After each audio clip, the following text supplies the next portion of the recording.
Imagine driving along the runway on a picturesque Car Nicobar island in the middle of the Andaman Sea, about 1800 kilometers or almost 1000 nautical miles from India's mainland.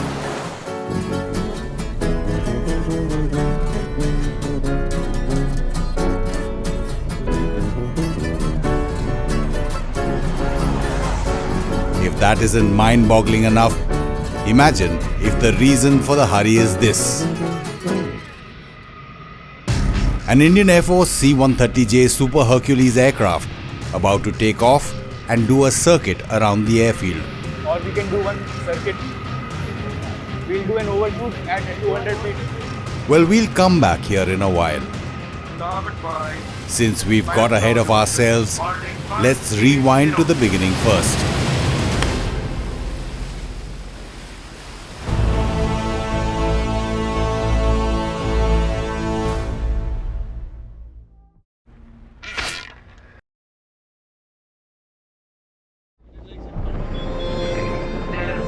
Nine plus days of sailing on the Indian naval ship Saryu in the Andaman and Nicobar Command, the ANC, have brought us here.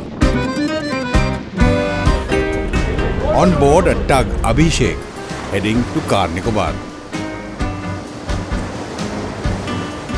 The island, the northernmost of the Nicobar group in the Andaman and Nicobar archipelago, occupies a pivotal position in India's maritime security architecture. It's a key node in the ANC's Tri-Service Command. Car Nicobar has grown in importance amid intensifying geopolitical choppiness in the Indo-Pacific.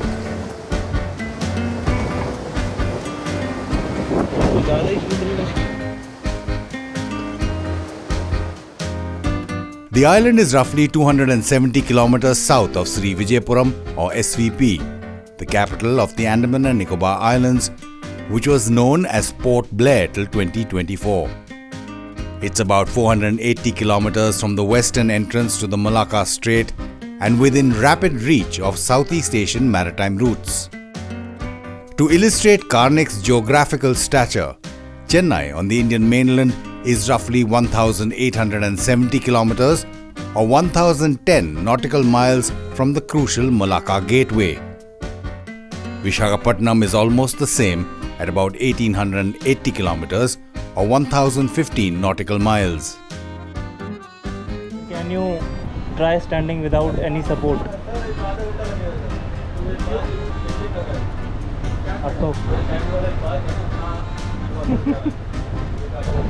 For miles, the waters around Carnic, in fact around all the islands, are quite something else. ये पानी ना like मुझे गोवा में भी like very few beaches where we can find such water.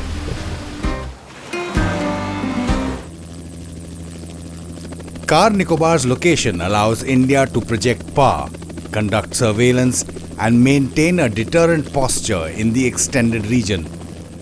The ANC monitors the critical SLOCs, sea lines of communication that pass through the region's maritime choke points. The 10-degree channel separates the Andaman and Nicobar island groups. The 6-degree channel is located just south of the southernmost Nicobar island and north of Indonesia. The ANC's surveillance umbrella, extending from the north across the 10-degree and 6-degree channels, provides commanding control of these vital sea arteries. That's critical because a quarter of the world's traded goods and 80% of China's energy imports travel through the Strait of Malacca. The ANC's ports, jetties and bays are being continuously expanded and modernized. From Mayabandar to SVP and Hutt Bay in the Andamans, to Car Nicobar, Kamorta, Campbell Bay and Galathea Bay in the Nicobar Islands. Car Nicobar Island has an area of 127 square kilometers. This island is remarkably flat except for some cliffs in the north and small hilly areas in the interior. Nicobari tribes live here. The main source of their economy is coconut and areca nut trade. The island is not open to tourists and a tribal pass is required for anyone visiting. Although the area of Car Nicobar is less than 7% of the area of the Nicobar group of islands, more than half of the population of the entire group stays here. There are an estimated 19,000 people on Carnic. The island has 15 villages like Moose, Chukchucha, Kakana and Arong. The locals speak Nicobari and Hindi.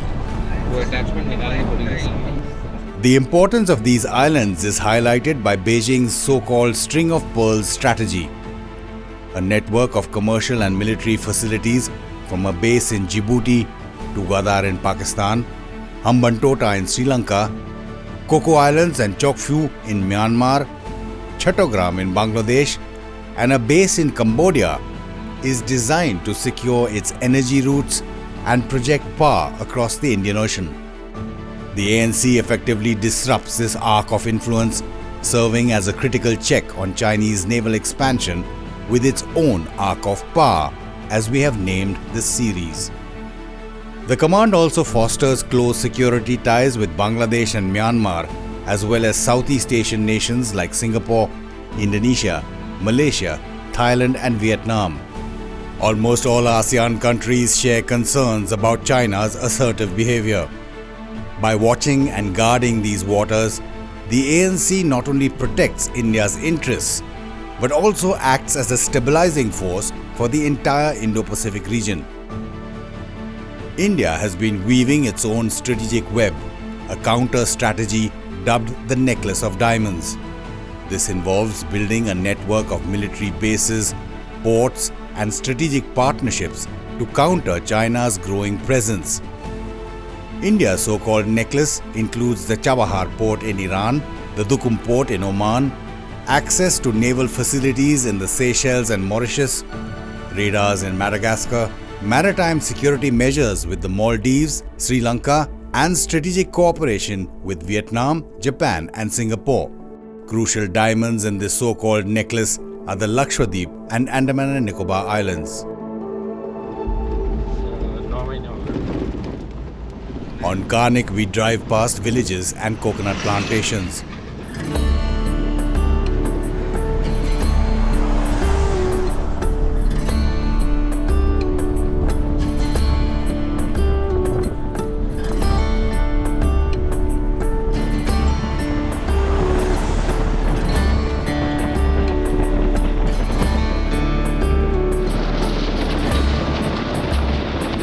The road leads us to the gates of the 37 Wing Air Force Station Carnicobar.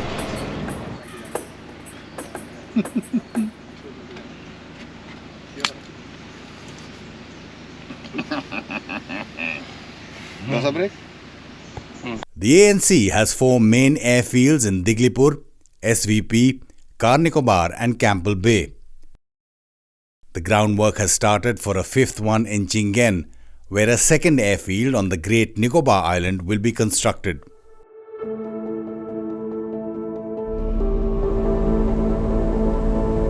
At the Carnic Air Force Station, Dornier aircraft and Mi-17 helicopters operate under the ANC.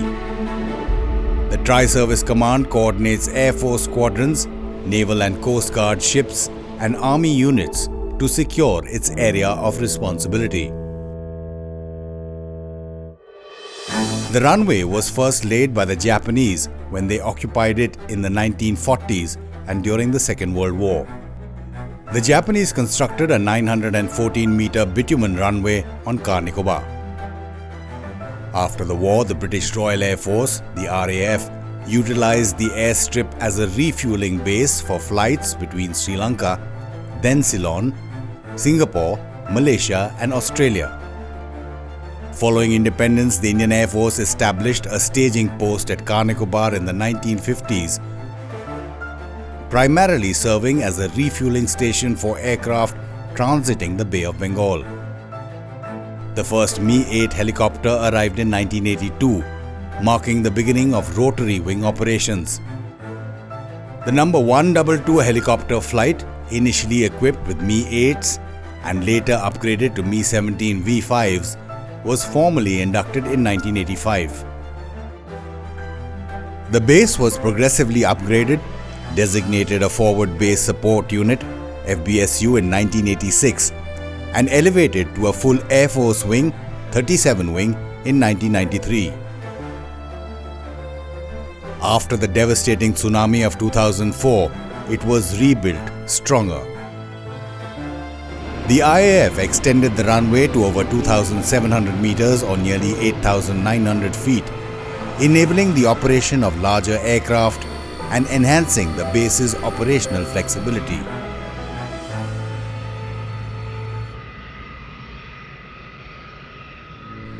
The island's airbase, jetty and associated facilities enable the rapid movement of forces, surveillance missions and humanitarian operations, reinforcing India's status as a net security provider in the region. The 2,717 by 43 meters or 8,914 feet by 141 feet primary runway can accommodate a range of military and limited civilian aircraft. There are ongoing efforts to further extend and reinforce the runway. The air station includes hangars, maintenance facilities, fuel storage, navigational aids and accommodation for personnel. The base also hosts air defense units. It is equipped with modern radar and communication systems which are integrated into the broader coastal surveillance network across the Indian Ocean region. Air Force Station Car Nicobar was established in the year 1954 when we took over this runway post-independence. And ever since, this place has been called the staging post, and then the forward supply base unit, and then subsequently 37 wing when we got established here. Our job under the ANC has been on serving the tri-services and helping out the cause of the nation in looking after our borders. Our placement here is a testament that the Indian forces from the mainland can use this Andaman and Nicobar Islands as a springboard for defense of our nation. Car Nicobar Island is the middle bastion of Andaman and Nicobar Command. So we are looking northwards as well as we are looking southwards. Our operations primarily focus on the radars which serve as the seekers of information, and our hunters, which are our aircraft, which go out and do the necessary job of annihilating the enemy or deterring the enemy. Our area of responsibility stretches from northmost Andamans to the southernmost tip of Nicobar and on to the Malacca Straits. So as you can empathize with us, our area of responsibility is huge. Our aerial assets are deployed 24/7. Car Nicobar Air Force Station serves as a springboard for a variety of IAF platforms, including transport aircraft such as the C-130J Super Hercules, strike fighters including the Jaguar and Sukhoi 30 MKI, and rotary wing assets, the Mi-17 V5 helicopters. India's P-8I aircraft has also operated from here. It is a powerful platform for long-range anti-submarine and anti-surface warfare, intelligence, surveillance and reconnaissance. The Veiled Viper C-130 that we introduced you to at the beginning of this episode was part of a multi-service exercise at Tarasa Island against a projected enemy-held beach. We covered those exercises in episode 4. I was the captain of this exercise for Exercise Kavach, in which I was flying C-130J. For this exercise, we had carried out airborne assault at the Teresa DZ, which depicts the power of the Air Force, in which we are deployed on a long-range missions, and directly from the mainland we can execute an airborne assault at the islands. We had carried out the induction part for the exercise, as well as we had carried out the combat free-fall operations, and thereafter now we are setting course for the de-induction part of the exercise. The C-130 flew in from an Uttar Pradesh airbase with Indian Army and Air Force Special Forces and Indian Navy Marcos parajumpers on board. Over 4 dozen parachutists jumped from a height of 6,500 feet in what's called Combat Free Fall, CFF.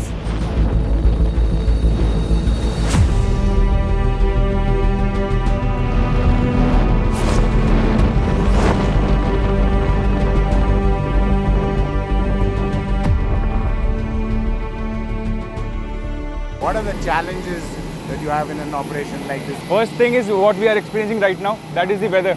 And second is the distance from the mainland. What we see the picture, it is a 1.5 hour exercise, the flying part. However, the planning process, it takes a quite amount of time, close to 48 hours to 72 hours. From close to 3 days before, everybody is onto this exercise, everybody is on their toes, thinking what all contingencies can come up, which is primarily weather, logistics, administration, getting everybody to stay in a secluded place like this, getting food and everything for them, which is a big task. And this being a tri-services command, so everybody is involved and everybody is doing their bit, so that this thing can, the show holds good.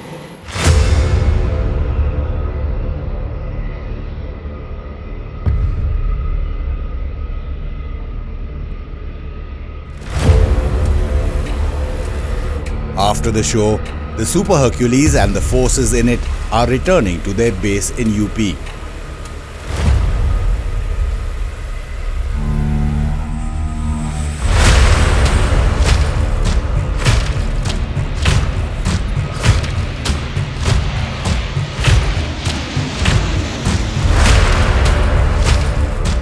After takeoff, the pilots do what's called an overshoot or go around. They are practicing to abort a landing approach for safety or technical issues. Unlike the takeoff where the undercarriage is retracted, in this case, we get a clear glimpse of the 130's wheels as she passes overhead on her way back home.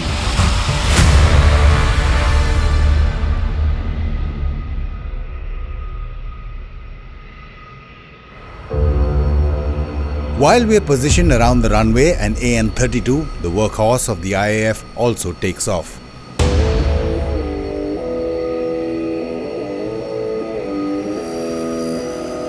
Fascist aircraft coming towards you, not me.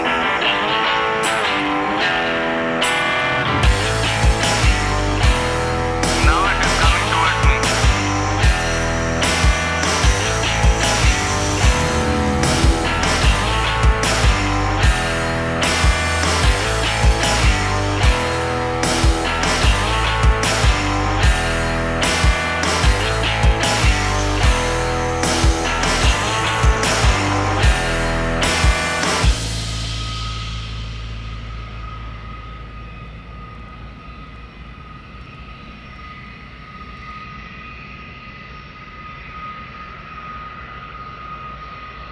The base's strategic location allows for rapid deployment of air power across the Bay of Bengal, Andaman Sea and into the Southeast Asian region. Fighters operating from Car Nicobar, the other bases or even the mainland can reach the Malacca Strait and even the South China Sea with aerial refueling, underscoring the ANC's locations and their value for power projection and deterrence.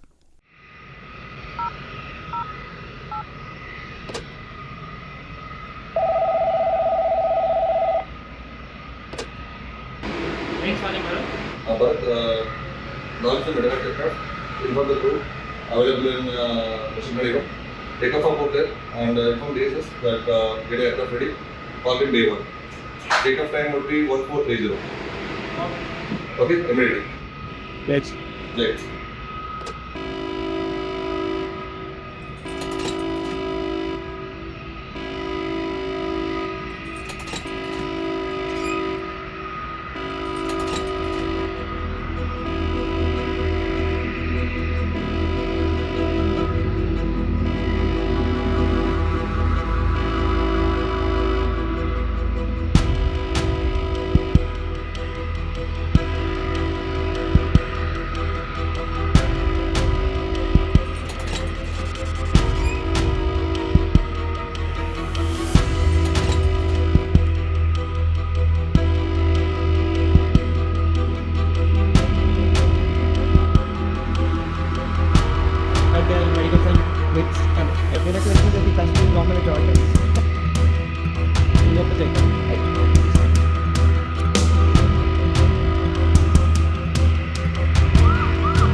Infrared switch off, guarded partner. Alert link cities off.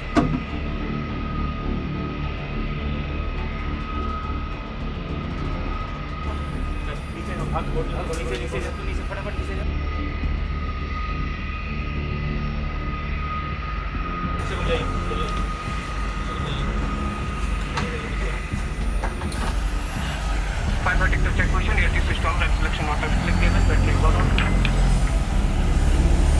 Voltage 25 to both cities on. Check already. 35% motor will be on. Battery.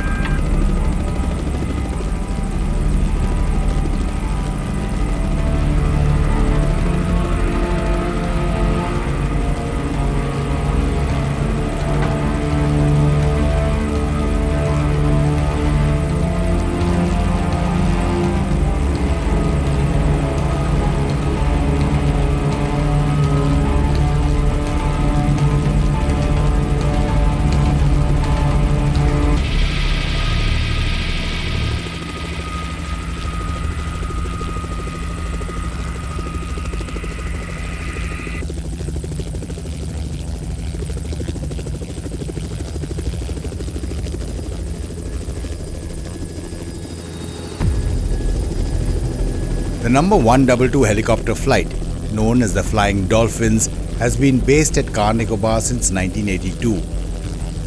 Initially equipped with Mi-8 helicopters, the unit transitioned to Mi-17 V5s.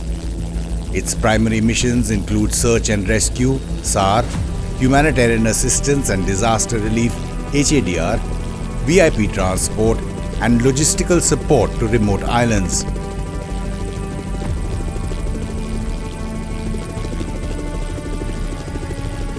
We are always on standby.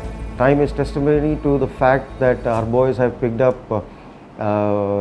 civilians in grave medical need from late nights in bad weather, but we've always managed to save lives and help out the nation and the people out here. We are focused and aligned with the Andaman and Nicobar Command's directions, and we are one of the most formidable stations in the Andaman and Nicobar Command, which we feel as we are one of the biggest contributors to the command works here as such. Mi-17s from Carnic were also used in the Tarasa exercises for first run attacks to saturate the beach and special heliborne operations to induct dozens of troops in minutes. We had to insert the troops at different locations. So once we got the plan, then we started drawing it out, and we had to plan it out with the ground forces.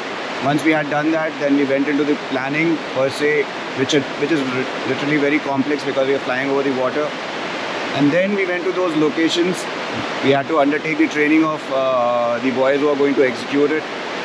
Once everything was finalized, then we went 2-3 aircrafts together and executed those missions there. And then we finally put down those troops where they were required to. So it was just the slithering operations you were involved in or something else also? No, we had to undertake some kind of firing operations also before we put down those troops. So we worked accordingly. Initially we carried out the firing operations and followed by putting down those troops in those areas where it was required for the planners too. Why is it difficult to fly over water than land? See, in case of any contingency over the land, you can always choose a place and go and land there. But over water, it becomes really difficult, especially in this island chain where the islands are separated by miles. You cannot come back to a place. You have to ditch there. It becomes that grave in case of an emergency or contingency. When you are carrying troops on board, it becomes that difficult. And over sea, as such, you don't have any markers to navigate. You don't know where you are going. So you need people who are highly trained and equipped for this job.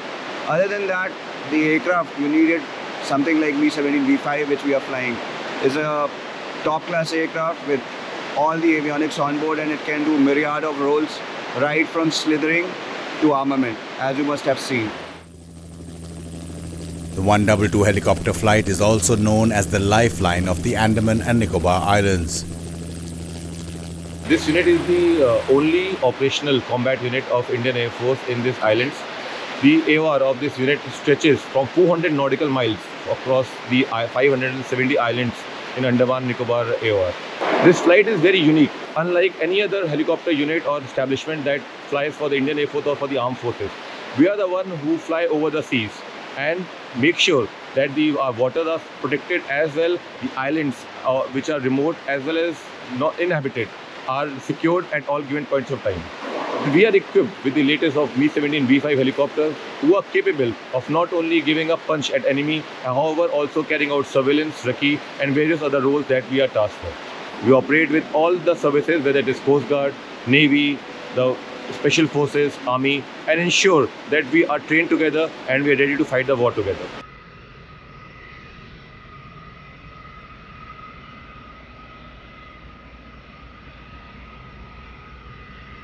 All stations on this frequency to monitor. All station on this frequency to monitor. This is simulated. I say again, simulated call for tsunami drill. Called at 1545 hours. All personnel of station to assemble at Integrated Ops Complex ATC.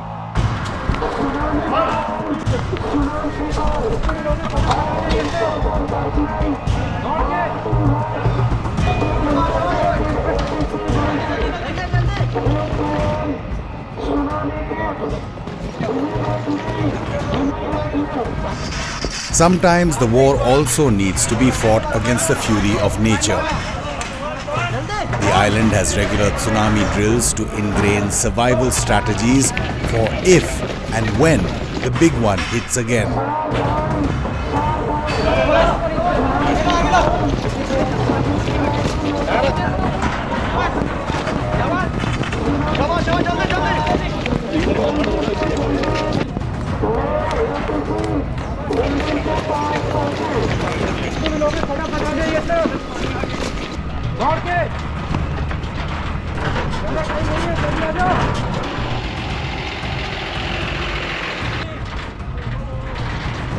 दौड़िए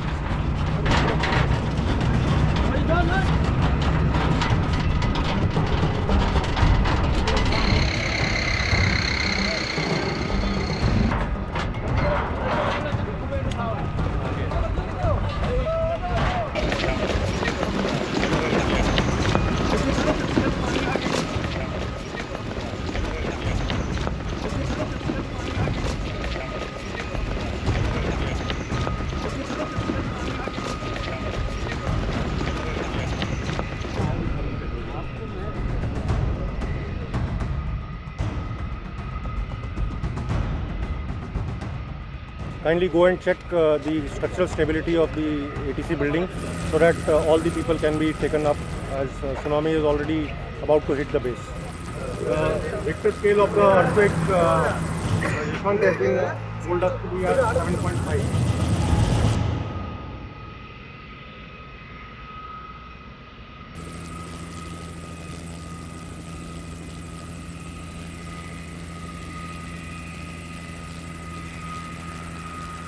Helicopters have already carried out the recce of the area. Tsunami has not yet reached, rather hit the Malacca gate. So as of now, we are safe. The stability of this building has been checked by the GE and it has been confirmed that building is safe. Till the time we are not getting any other instructions, we will go occupy the building in various rooms as guided by the administration and other officers present over there. Till the time we are not receiving any instruction, we will not come out of this building. We'll rest here, we'll house and keep ourselves safe. For the safety, we have already made the arrangement of the convoy. Convoy is being led by the security vehicle. In case we are getting the danger instructions that we are not safe, we are supposed to move. QRT vehicle will guide. We will come down, occupy the vehicles over there and we'll move towards the Arong village. Is it understood? Yes, sir. As per the instruction of CADMO, we will move ahead. Right, stop, third.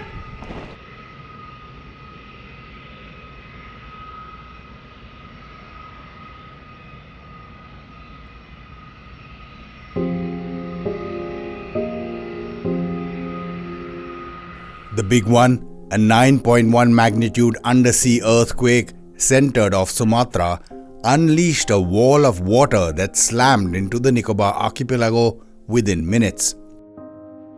Car Nicobar bore the brunt. The waves, reaching 30 feet, crashed into the Indian Air Force station, killing 122 people, as well as an estimated 3,000 civilians elsewhere. The island's geography was permanently altered. Runways cracked and jetties vanished. The Indian government's immediate response was unprecedented. In the aftermath, policy shifted decisively.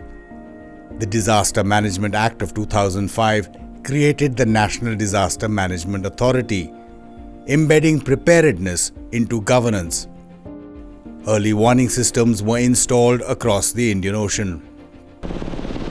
On the islands, rebuilding emphasized resilience. Stronger housing, restored airstrips, community-based disaster training. Car Nicobar's air base, itself devastated, was rebuilt as a symbol of recovery and strategic resolve. We have a lot of awareness interactions between us and the local populace, which includes on flight safety, which includes lecture on road safety, medical health, and outreaches in terms of tree plantations, tsunami survivals, tsunami drills that we go on. You're already privy that the station was hit by a tsunami 20 years back on the 26th of December, wherein the station by itself lost 122 lives. And of course the island of Car Nicobar also lost in thousands. So post this irreparable loss, this place, Car Nicobar and the Air Force Station, has been formidably building up our assets, formidably building up our own strength for the pace of survival that we are going to face on this island. On the islands, 122 helicopter flight played a critical role in post-tsunami operations. From Car Nicobar, the crews flew continuous sorties, airlifting stranded civilians, delivering medical supplies, and supporting rescue and relief teams. During the 2004 tsunami, when these islands were badly hit, and especially Car Nicobar was the worst affected in terms of tsunami, this unit was the first reactor in which our pilots got airborne within the short time and ensured that maximum life could be saved. Last 41 years, 122 helicopter flight, also called the Flying Dolphin, has been the shining light and the glimmer of hope for all the people in Andaman Nicobar Island, and has been serving the nation as per their motto, which says Pratham Udyogpari, which means the first overseas. Over the seas, the Andaman and Nicobar Islands administration operates bi-weekly flights between SVP and Campbell Bay via Car Nicobar, utilizing 10-seater Dornier 228 aircraft chartered from the IAF. Met monitoring is crucial as the weather can change at the drop of a hat. Jai Hind officers, ATS briefing for the day. So as a Met officer posted to the station, I start my day by looking at the surface and upper air data, as well as the satellite images which we obtain from different agencies and models. Subsequently, we collate them and make a presentation, which we every day give at 0800 hours to the pilots before their flying starts, in order to familiarize them with the current weather and the route they are going to follow. Located in such an isolated place, the challenges that we face is the sudden changes in the weather makes this job even more challenging. One of the most challenging jobs for the air warriors is that of an ATC controller. Our role is to separate aircrafts and avoid collision between aircrafts. So we give separation to aircrafts either using radar or procedural separation. And we, in case of bad weather, we have got equipments which help us to make the aircraft land. So basically we guide the aircraft to the station till a landing point, and in case of severe bad weather, in fact even to the taxi stands also. It's getting dark, but that won't hamper a medevac flight if it's needed. The 19 Squadron Seagulls Dornier pilots are ever ready and don't even flinch when we fly our drone too close to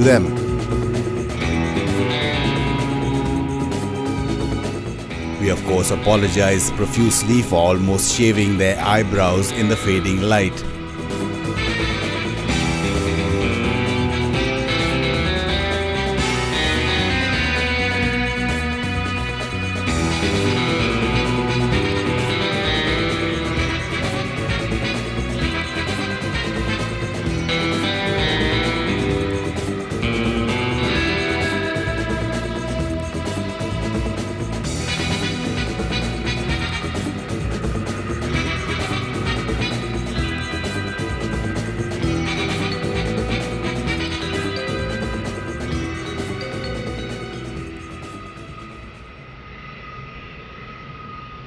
The crew, though, demonstrates to us how they work even in pitch darkness.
Over here we fly the inter-island courier services, along with carrying out medevac and casevac as and when given to us and tasked to us. Not only for the defence personnel but also as an aid to the civil authorities. Additionally, I have flown overseas at this place wherein we land at islands like Campbell Bay and the Glipper, which is inaccessible so far for the other civil aircrafts. Honestly, I don't think that it's any different from being a male pilot in the Indian Air Force. Our task involves flying over diabolic weather and varied terrains. It's the same, the challenges are the same and the opportunities are the same. Earlier in the day, amidst the comings and goings at the station, on camera we caught the same pilots arriving in Carnic. The sorties continue no matter what. The next morning, to illustrate the fickleness of the weather, it's literally pouring cats and dogs. As soon as there is a let-up in the rain,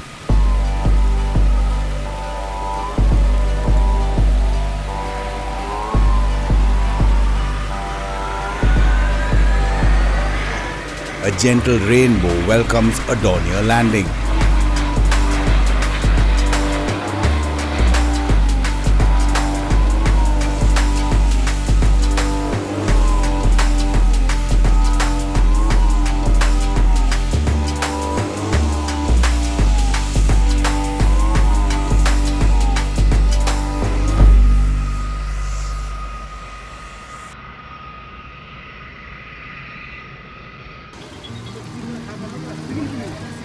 The rain continues on and off, with brief intervals of clear patches of weather.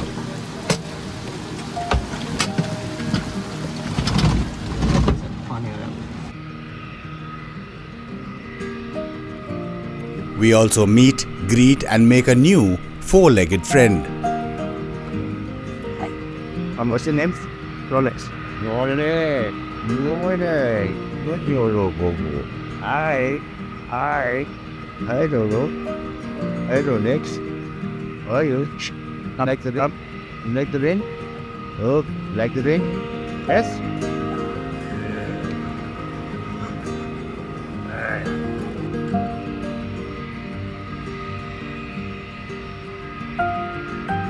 It's another routine but busy day at the Carnic station with a second Dornier ready to take off.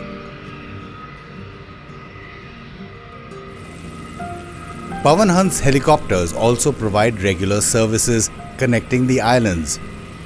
Agreements with other small private airlines will also soon increase regional connectivity between INS Kohasa, SVP, Car Nicobar and Campbell Bay. Meanwhile, the Dornier with the women pilots is ready to leave.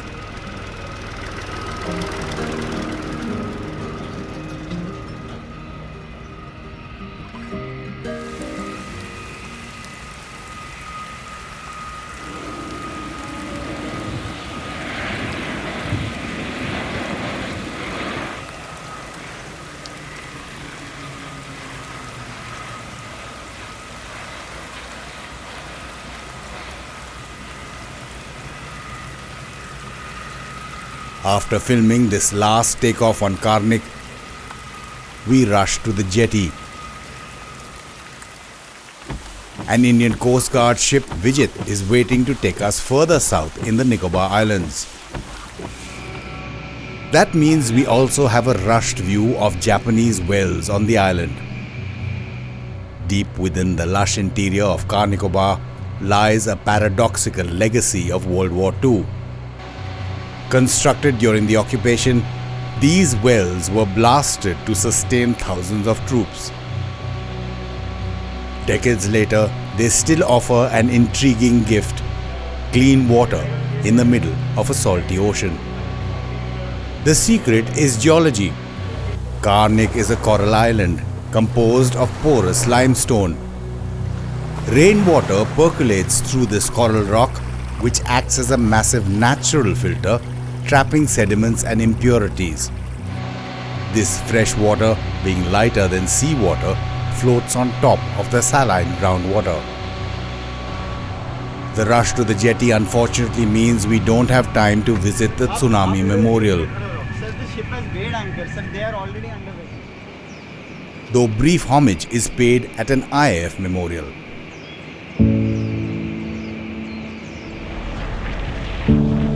During the first drive to the jetty, we are also told about the most haunting legacy of the tsunami. Not what was washed away, but what remains hidden beneath the waves, waiting for the moon to reveal it. The outer fringes of Car Nicobar literally sank, surrendering its edges to the Indian Ocean.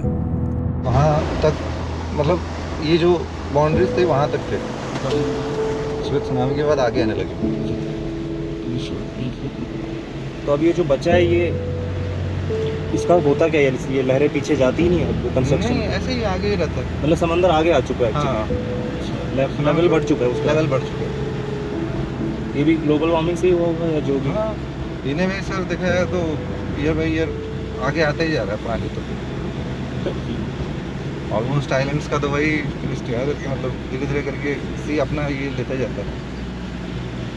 Now, during the lowest tides, the sea briefly retreats to reveal ghost towns of Carnic, where villages once stood, skeletal foundations of homes, broken jetties, and the stumps of drowned coconut palms rise from the surf.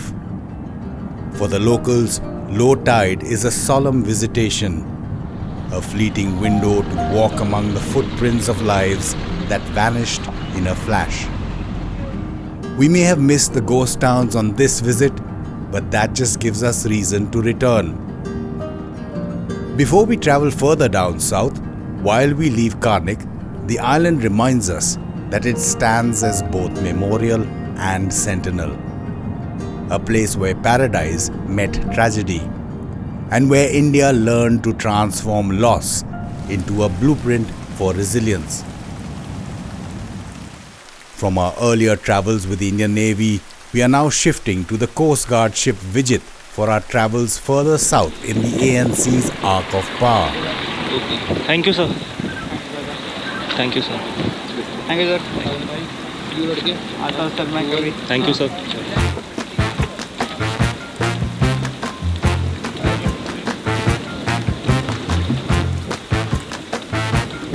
एक second आ जाऊँ. हाँ. सीटी उल्टी. Hold कर लीजिए. Hold कर दिया sir. Vashishtha बैठ जा. होल्ड कर ले कुछ.